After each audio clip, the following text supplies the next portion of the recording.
Like কৰিব নালাগে। কথাবোৰ মন দি শুনি যাব। যে আপোনাক সঁচা ভাল নাপায় তাৰ মাজত এই 6টা লক্ষণ দেখা পাব। নাম্বাৰ 1, লুকুৱা। সি আপোনাৰ কাষৰ পৰা যিকোনো বিষয়ে ভাল বেয়া সকলো বস্তু লুকুৱাব। সি কেতিয়াও আপোনাৰ লগত সকলো কথা শ্বেয়াৰ নকৰে। সি আপোনাৰ পৰা দূৰে দূৰে থাকিব চেষ্টা কৰিব। নাম্বাৰ 2, অজুহাত। সি আপোনাক ব্যস্ততাৰ অজুহাত দেখাব। মানুহটো গোটেই দিন ফ্ৰী থাকিব, কিন্তু সি আপোনাৰ একো খোজ নল'ব। সি আপোনাৰ কোনো কেয়াৰ বা যত্ন নকৰে। তাৰ সকলোতে অজুহাত ভৰা থাকিব। আপোনাৰ প্ৰতি তাৰ মায়া বস্তুটো বহুত কম কাম কৰিব। নাম্বাৰ 3, ব্যৱহাৰ। আপোনাৰ লগত ৰিলেশ্যন থকাৰ অৱস্থাত যদি তাক আন কোনোবাই প্ৰপ'জ কৰে, তেতিয়াহ'লে সি আপোনাৰ লগত বেয়া ব্যৱহাৰ কৰিব আৰু আপোনাক খং দেখুৱাই কথা বতৰা ক'ব। আপোনাৰ লগত ব্ৰেকআপ কৰিব বিচাৰিব। আপোনাক দিয়া প্ৰমিছ বা কথাবোৰ তাৰ কাষত একো দাম নাথাকিব। সি পাহৰি যাব আপোনাক দিয়া কথাবোৰ। নাম্বাৰ 4, সি আপোনাক সকলোৰে আগত সৰু কৰিব। আপোনাৰ যদি একো বিষয়ে তাৰ অপচন্দ হয়, তেতিয়াহ'লে সি আপোনাক একান্তভাৱে নুবুজাই সি বহুত বেছি চিঞৰ বাখৰ কৰিব। আপোনাৰ লগত বহুত বেয়া ব্যৱহাৰ কৰিব।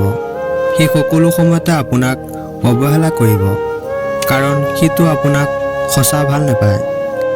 নাম্বাৰ 5, যিয়ে আপোনাক ভাল নাপাব সি সকলো সময়তে আপোনাৰ ক্ষতি বিচাৰিব আৰু আপোনাক ডিম'টিভেট কৰিব। সন্মান ভৰসা সকলো সময়তে অনিশ্চিত থাকিব। নাম্বাৰ 6, সি আপোনাৰ বেয়া সময়ত আপোনাৰ কাষত নাথাকে আৰু দূৰত থাকিয়ে বহুত বেছি মজা ল'ব। আপোনাৰ যদি একো ক্ষতি হয়, তেতিয়াহ'লে সি কেতিয়াও কষ্ট নাপায়। আপোনাৰ কাৰণে তাৰ মন নেকান্দে। সি কেতিয়াও আপোনাৰ কথা নেভাবে।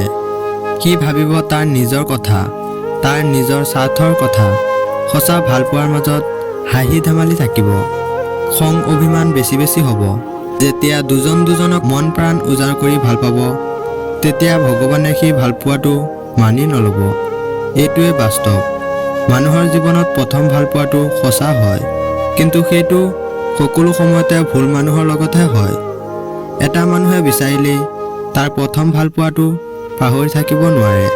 যিমানেই চেষ্টা কৰক, যিমানেই তাৰ জীৱনত দ্বিতীয় বা তৃতীয়জন নাহক কিয়, প্ৰথমজনৰ কথা কেতিয়াও পাহৰিব নোৱাৰে। থেংকছ ফৰ ৱাচিং।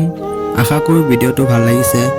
যদি ভিডিঅ'টো চাই অলপ হ'লেও ভাল পালে, তেনেহ'লে এটা লাইক কৰি দিব, শ্বেয়াৰ কৰি দিব আৰু আমাৰ চেনেলটো ছাবস্ক্ৰাইব কৰি আমাৰ সৰু পৰিয়ালৰ সদস্য হৈ যাব। ধন্যবাদ।